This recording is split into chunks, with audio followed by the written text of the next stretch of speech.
pick your class and earn your battle points. Because it's time for the Star Wars Battlefront Podcast.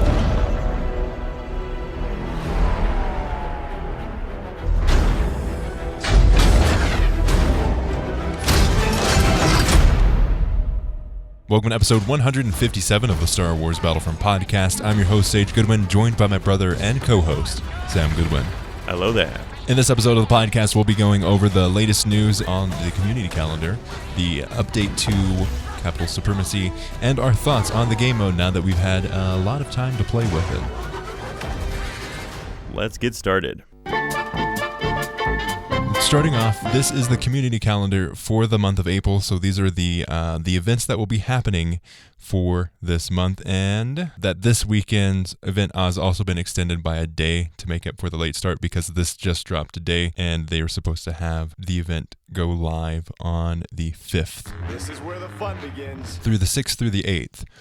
It is a Battle Point event, Reinforced Armies, 75% off battle points for reinforcements in Galactic Assault, Capital Supremacy, Blast, and Strike. So you will be able to, we'll be seeing a lot more of the aerial, the commando droids. The ARC Trooper, and then there's the Infiltrator, I believe. It was the commando droid. But for some reason, called the class is called the Infiltrator, and then there's the ARC Trooper on the clone side. Yes. You'll be seeing a lot more of those as they are cheaper, even though I was seeing still a lot. It seems like there's way too many as is. Through the from the 12th through the 14th, it's the double XP event for Star Wars Celebration.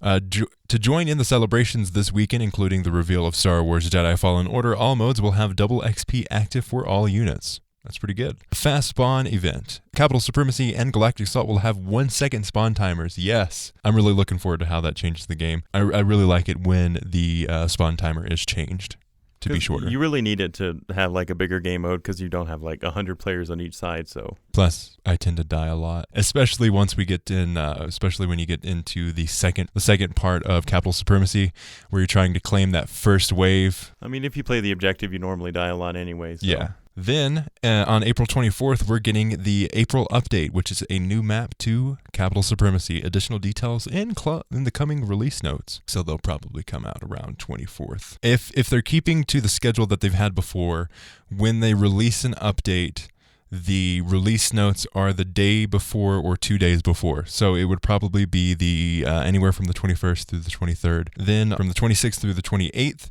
it's the Triple XP weekend, Triple XP for Heroes versus Villains and Hero Showdown. Now let's get on to the Star Wars Battlefront 2 roadmap. So this is the details and the new content that will be coming throughout the life of the game in 2019 that we know so far and may continue.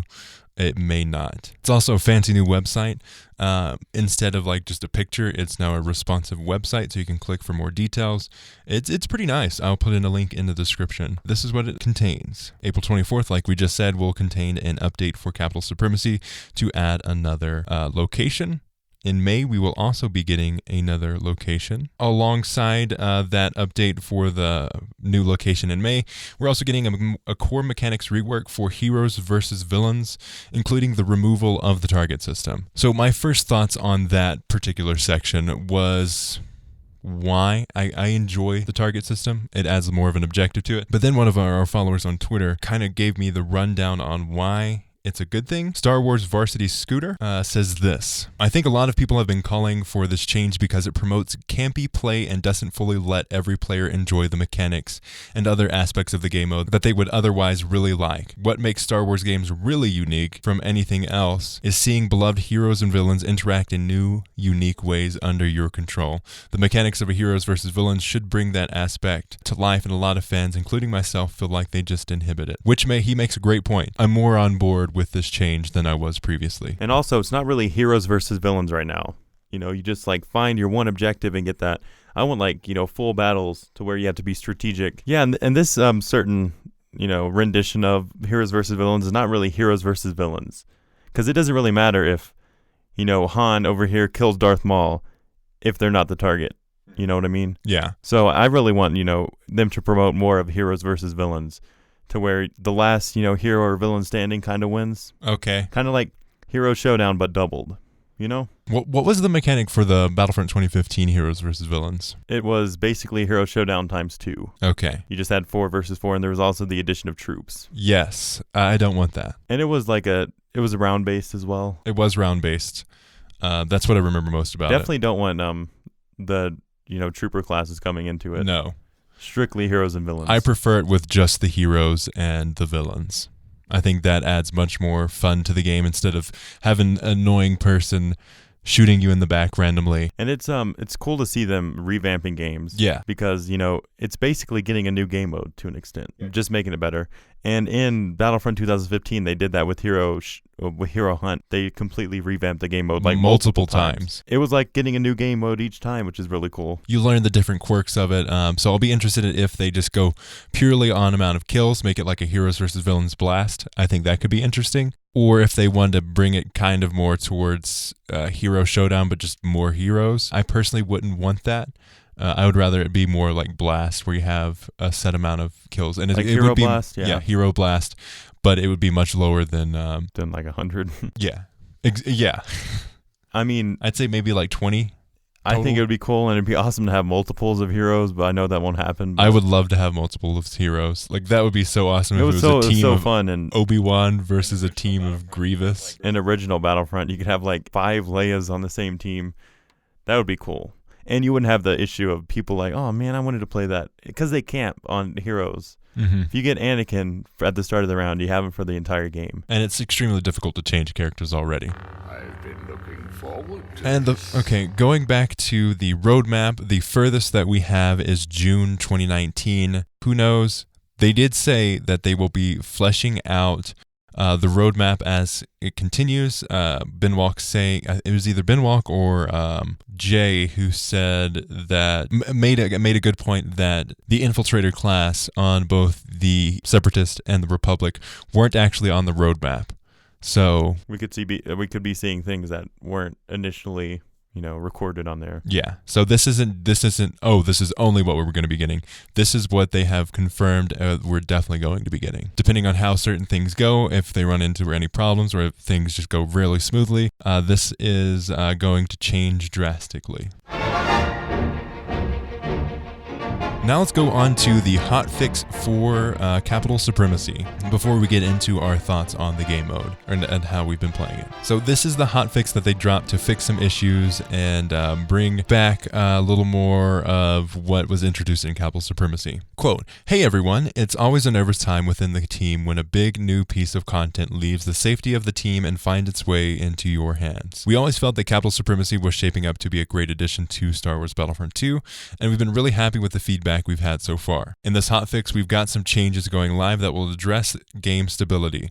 One of the biggest issues we've been targeting has been when you find yourself stuck on the deploy screen within the second phase transition of Capital Supremacy. We've added some fail-safes which we believe will lower the risk of this happening and will be monitoring the situation closely. The AI in Capital Supremacy is a brand new system and is located online or server side. We believe they were causing some of the crashes we were seeing and have added some fixes we believe should address this. Anakin Skywalker has had a minor balancing pass affecting the damage and cooldown value of his abilities. We felt that while being the chosen one, he needed some minor changes in order to try and bring balance. Reception to the new reinforcements has been really good, and we've got some tweaks that are being included based on your feedback. We've lowered the damage slightly of Power Blast while raising the end damage of the E5. As always, please do keep your feedback coming. So they added fail-safe scripts to reduce the chances of unreactive spawning when transitioning between ground and capital ship phases in Capital Supremacy. Additional server logging has been implemented to further diagnose spawning issues. Added tentative fixes for online AI causing server crashes on Capital Supremacy. Fixed a rendering issue that would occasionally cause the client to crash. Balanced damage and cooldown for Anakin's abilities. So they reduced Retribution choke damage from 86 down to 75 points per second. They have reduced Retribution push damage from 80 to 75 points per second. Reduced Passionate Strike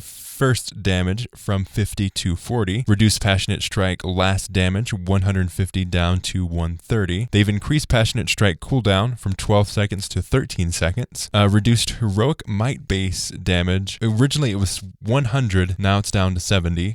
They have also balanced damage values for the Infiltrator weapons. They've lowered Power Blast damage from 150 down to 140 to prevent one-hit kills against Assault Officer and Specialist. They've raised E5 in damage from 21 up to 30 to increase the weapon's effective range. They fixed an issue where players who join an ongoing match would occasionally get no audio during the boarding cinematic in Capital Supremacy. Fixed an issue that would prevent the ARC Trooper from gaining progress while playing on Phase 1 maps, Camino and Geonosis Trippahive. Fixed an issue where Darth Maul's choke hold ability would occasionally be inaccurately activated from a distance when being used at the same time as another hero's ability. I need to test it out, but it seems to be a good start for Anakin at least. We'll see how good he is, though. There have been some mixed feelings around the change to Anakin. Some think he should be more powerful because he is the chosen one, while others agree that it needs to be more balanced. I think they should bring all of the heroes and villains, like friend of the podcast Preston Russell has said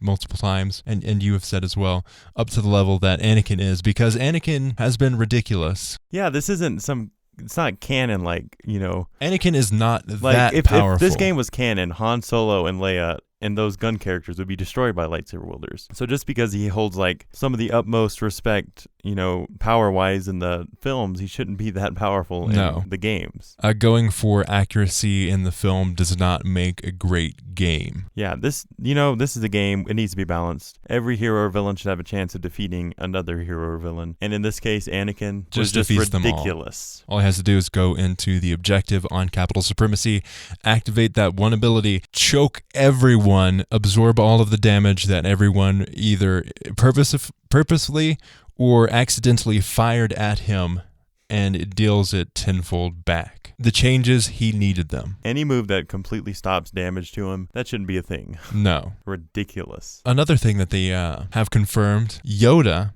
and Darth Maul are getting blocks. That's going to be awesome. Finally. Definitely Darth Maul needed it. I think Yoda had an interesting, where he diffuses the bullets. I thought that felt like him, but still, every lightsaber wielder needs a block. Yes. How do you feel about the new system for stamina? It's better. It's still, you can still almost infinitely block with Obi-Wan. That it's not a glitch, but Obi-Wan can just abuse block. But that's still a thing, but not as bad. But I'm glad that once you're out of stamina, you can't really do anything, which is how it should have been from the beginning. You also don't have knockback or knockdown. You don't have knockdown or knockback for slamming against someone who is blocking. And yeah, that really needed to be added as well. Yes. Goodness gracious, that was super annoying. So now that we've got the details on the changes, we've gone through the April community calendar, and we've gone through the roadmap, let's get into our thoughts on Capital Supremacy. We've been able to play. What are our thoughts? Let's start with the first phase. Yeah, the first phase is definitely my favorite out of the two. We're strictly talking about the first phase and how that works. Yeah. Obviously, it's really similar to the original Battlefront, capturing command posts, which is amazing, and I love that aspect of the game. You start the game with 5 blank command posts, which you have to take control of. And it's so awesome that the progress continues once you rejoin ground combat. Yes. It's awesome. Also, what I really enjoy about it is the way that you earn reinforcements is control of the majority of the command posts. If you control 3 of the 5, you start earning troopers or tickets to get transferred to the second phase faster, or that's the base. And then if you command 4, you earn them faster. 5, you can earn them super fast. I've had a game last 5 minutes total. That's how good the other team was. Actually, that's how good our team was, and the other team was just completely terrible. And it's really, phase 1 is down to the objective completely. So yes, I mean, you can get kills, but you're trying to win the game, so objective is really key in the first phase. Let's talk about claiming the objectives. How easy do you think it is to claim one of the command posts? I actually think it's fairly easy, especially since if you're claiming a post, you're usually accompanied by your fellow troopers. Mm-hmm. So normally I mean, takes 10 seconds to capture. And usually the way that the games work, you go and claim a command point, and usually it's you and maybe 5 others. And you and that team will go from one command post to another command post, claiming them. Same with the enemy team, because normally it's like the one you just captured and the one you're claiming, you know, they take that one, then you get another one, they take that one. You really have to gauge, do I want to stay here and defend this one, or do I want to try and claim other ones? Because I've noticed a lot of people don't guard post, period. Yeah, they go to one, claim it, go to the next one, claim that one, and then it's just a cycling through of the other people claiming as well. And that's obviously the best way for score, but like, no, if I'm going to, you know, block or, you know, defend a post, I definitely need other troops with me. And normally they're leaving me, so I just, you know, go with the majority and do whatever they're doing. Yeah. So there are a couple ways that you can go about that. There's the one going with your squad, or the other going solo. And solo does work to an extent. Because you can get in there easier. You can hide out in a corner while they can't see you.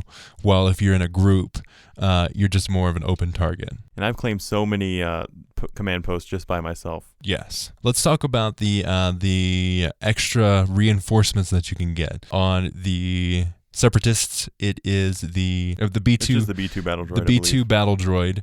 The B2 aerial droid, B2 super battle droid, B2 super battle droid aerial, and then the commando droids. My favorite out of all of them is the aerial. The aerial for the Separatist? Separatist, and the much better on the Republic is the aerial on their side. Definitely for me, Separatist side is the commando. I think that's one of the best things to play on in the game. Like, it can compete with other heroes. It's yes, so good. I have taken down Obi-Wan by myself. I've even gotten Anakin down to 150 health. You just have to play them right. And they have a pretty decent amount of health as well. They do. I think it's 300 or 350, I want to say. Something around there. And that's my favorite, especially for getting score, because I can usually get 2,000 battle points in a life or more. So it's able to, like, you know, pay for itself, self-sustaining to an extent. Yeah. And then on the other side, you've got the Wookiee warrior, the aerial trooper, and then you've got the ARC trooper. Definitely for me, I think the best thing on the Republic side other than the heroes is the aerial. Yes, the aerial is good. Amazing. The weapon it has just melts people. It's super effective against when you're claiming a command post. I've gone around, you use the jump pack up to fire a missile right into the middle, usually get some damage. Then I like to use the side jump pack to get in closer, knock out. I've claimed many a command post that way. And its roll is so good for escaping as well. Yes. It is like 3 times better than the Separatist counterpart. It's just overall better than that one. Mm-hmm. I mean, it does have more health, but the mobility is just so much better. Let's go on to the heroes. Speaking of the heroes, they are a very interesting addition to the game mode. Some people feel that they shouldn't be in there at all. The way I see it, Capital Supremacy could very much be a infantry-only game mode. And for a larger game mode, that would be like the first of its kind without having heroes or villains to choose from. Yeah, I think that could be a fun community event. Remove the heroes and see what it's like. Just even to test it. I'm really down for removing them because I never get it. And it seems so unfair because, you know, there's trooper versus, you know, droids. It kind of takes you out of that. When you see like a lightsaber wielder coming over, wrecking everyone. What could also be interesting if there's only one hero. Yeah, because they did try 4 on each side, and I missed 4. that. That was very interesting. I got a lot of playtime as the heroes there. And it's not for lack of XP points that you've not been able to get the hero. It's just other people they either get the hero, die, and then someone immediately takes it, or they just live long enough. And they camp with it. How do you feel about losing your trooper class or hero between rounds?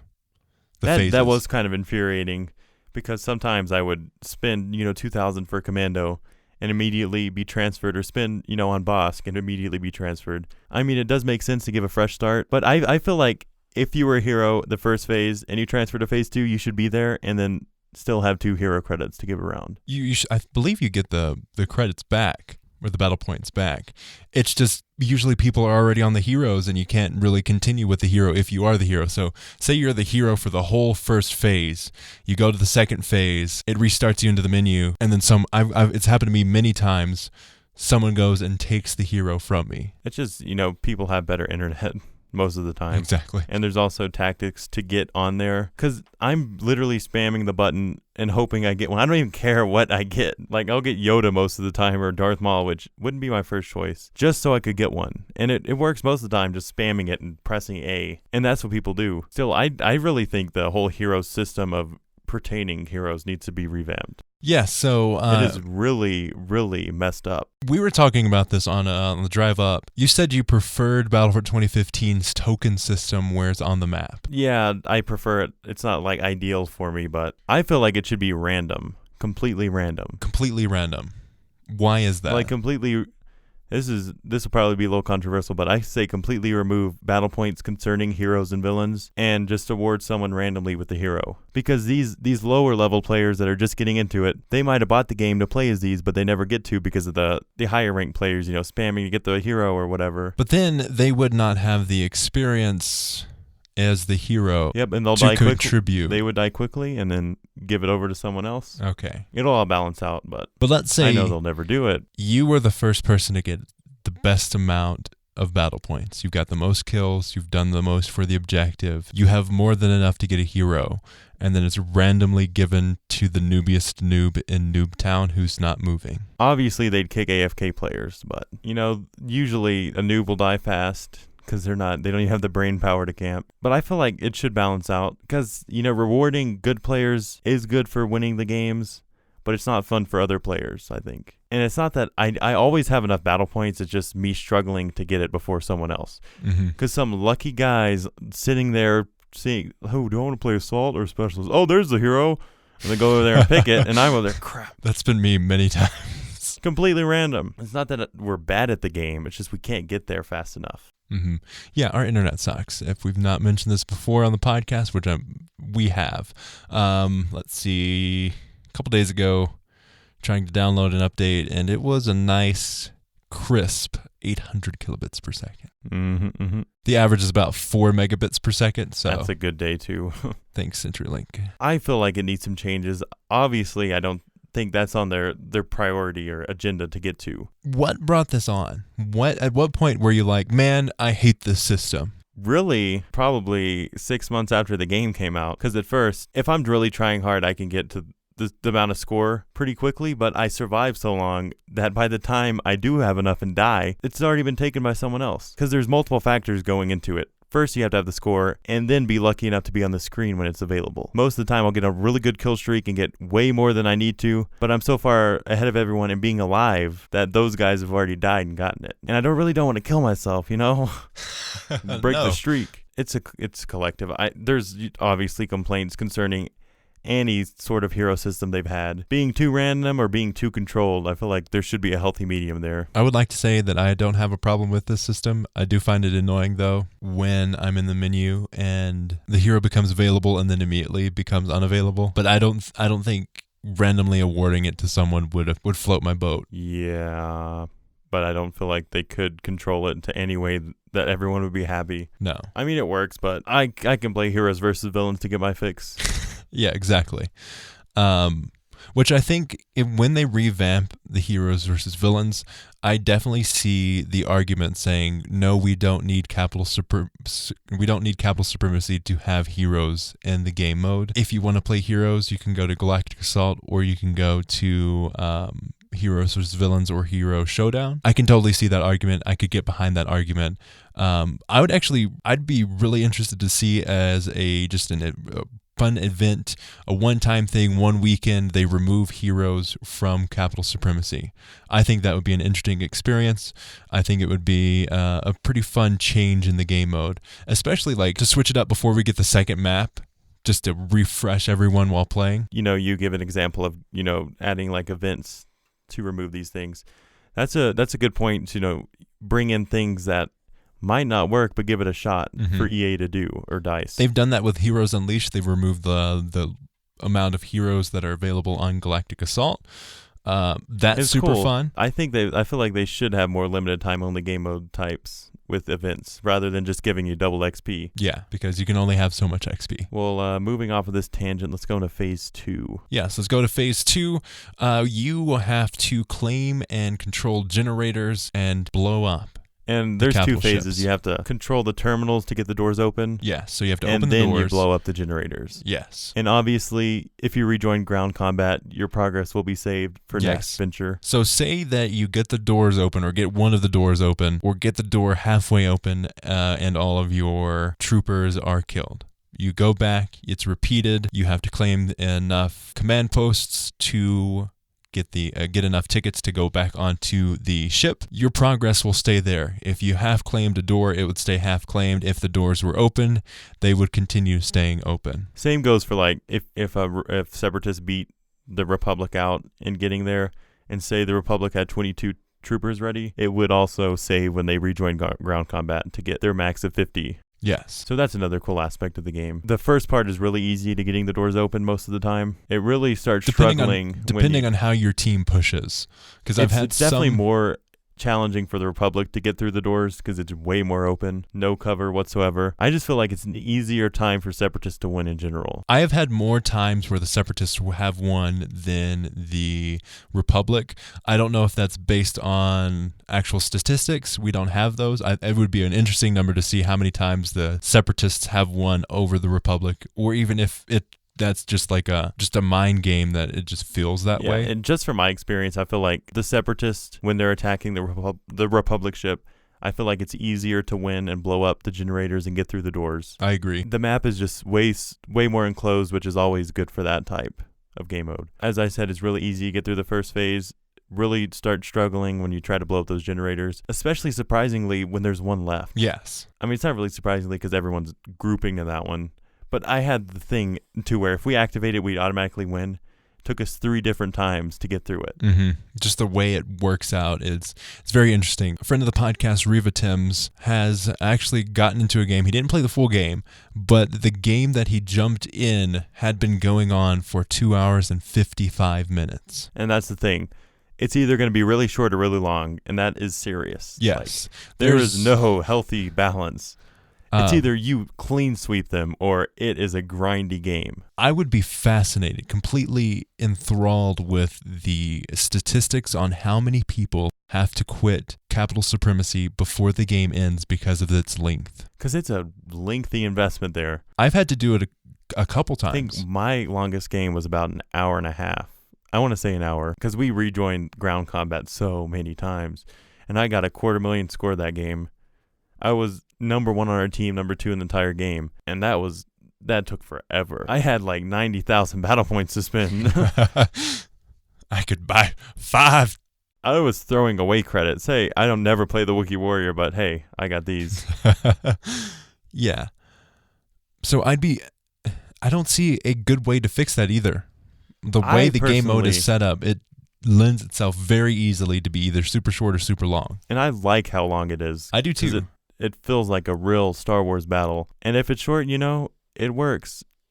I feel like there should be no credit cap, though. No. Because you're putting in that time. You're putting the exact same amount of time. If you played that much time in Galactic Assault or Heroes versus Villains, you would get all of that credit points. Because if you're max rank, it's really a waste of time. Because otherwise, you're just playing it for fun. The credit cap is ridiculous because I'm putting in 2 hours into this game mode and I'm only getting what? Getting like a Hero versus Villains amount of credits. Yes. The credit system needs to be reworked as well. If I'm putting this amount of time into the game, I would like to be rewarded for that and not punished for it. Mm-hmm. Again, moving off a little bit off topic, but I really liked how they would knock off a digit of your battle score and give you that many credits. Yeah, your experience, you'd earn amount of experience. Say you made 14,000 score. They give you 1,400. Take off a 0, you'll get 1,400 credits. Mm-hmm. That would be insane. Yeah, I would have made like what? You would have made 25,000 credits. I think that match I did make 13,000 credits just because I made so many challenges. Mm-hmm. Yeah, that'd be insane. Yeah, but you put that time in. I feel like they revamped it just so you'll be more tempted to buy microtransactions for crystals to buy skins which normally would cost credits. I don't see the reasoning behind having a credit cap. Or if you have the credit cap, make it to where you have more Capital Supremacy tied to like achievements. If Capital Supremacy gave everyone double XP all the time, yeah, put a credit cap on it. But no, you're putting in time and effort into, maybe scoring up, having some fun. Might as well get rewarded for that. Exactly, because those skins ain't cheap. No, they're not.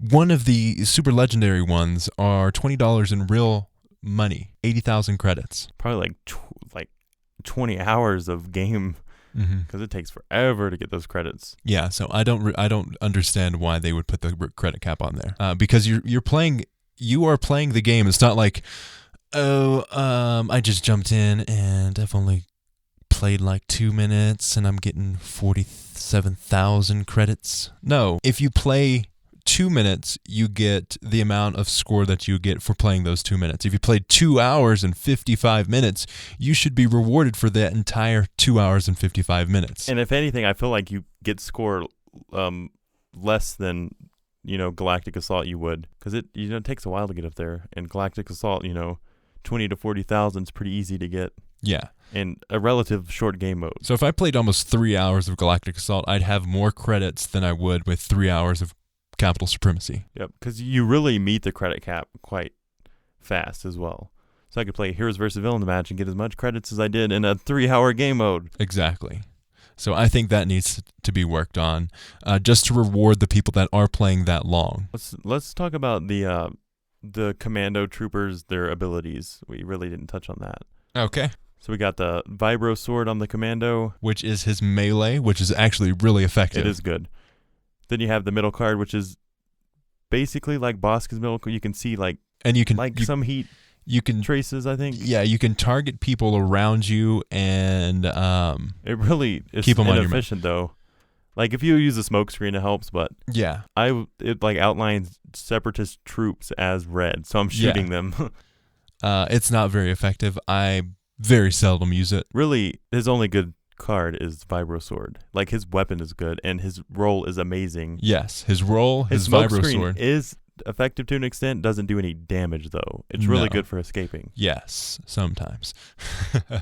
And then on the Republic side, really, I've only played this thing like 3 times, so I might be struggling to think of these. He does have the power shot. He's got the power shot. I mean, why play this guy when you have the aerial in my book? I know he has the shock grenade, which he can trigger, and that is actually really good. The ARC Trooper has his helmet scan, which works around the same way. It lowers his range fire. This emits continuous scan pulses to reveal enemies even through walls. He's got the shock trap. It's a throwable device, manually detonated, and delivers an electrical current that knocks down any enemies within its range. And then the power blast ability overcharges his primary pistol to fire powerful blasts, giving his otherwise short to medium range arsenal a ranged attack. And this class is really good, and I like the mechanic of using both back triggers to shoot, because he's dual wielding. Yes. And he is really powerful. But compared to the aerial, I mean, he's half the price, and I'm way better. Half the price, 2 times the power. And I'm just better with that. Yeah. I'm not, like, if I put in the time, I think I would be. But, 2 times the price, I could have 2 of those. And he's really overplayed. Yeah. It's not often that I will be able to have enough, or I'll have the credits. And then by the time I get over there, there will be the max amount in play already or just been taken. I think that's about it for this episode of the Star Wars Battlefront Podcast. Thank you so much for listening. I've been your host, Sage Goodwin. And I am Sam Goodwin. You can follow us on Twitter at SWB Podcast. Twitter.com/SWB Podcast.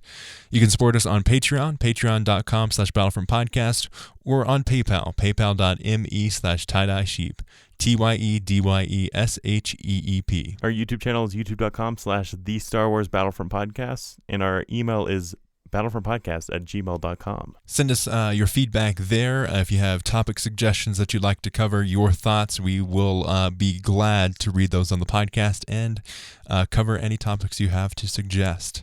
You can also, a completely free way to support the show is leaving a review on the Apple Podcast app, iTunes, or wherever you listen to this podcast. It would be greatly appreciated. You can find the podcast on iTunes, SoundCloud, Stitcher, Google Play, the podcast app, or wherever you find podcasts. As always, Thanks for listening. and may the force be with you.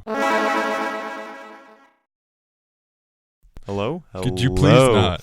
Hello, everybody. Welcome back to the Star Wars Battlefront podcast. I'm your host, Sam Goodwin, joined by my brother and co-host, Sage Goodwin. Moist. Today, we're going to be going over the community calendar. Calendar? Are you from and Wisconsin now? some updates on Battlefront. Let's get started. You from Wisconsin? Why is it so now? red? What? That's what it looks like when it records now. Oh, is this the new This is the new one. This is the new fanciness. Do you like the new fanciness, Sam? North Dakota, eh? North Dakota? North Dakota. North Dakota. North Dakota. Are you Canadian? No, Wisconsin. Wisconsin. Why do I sound so muffled? I don't know. Oh, because you've got the freaking mic. Hello? Does this sound better, guys? Yeah, my Okay. gosh. That's what happens when you have the microphone. Hello. Hello, everybody.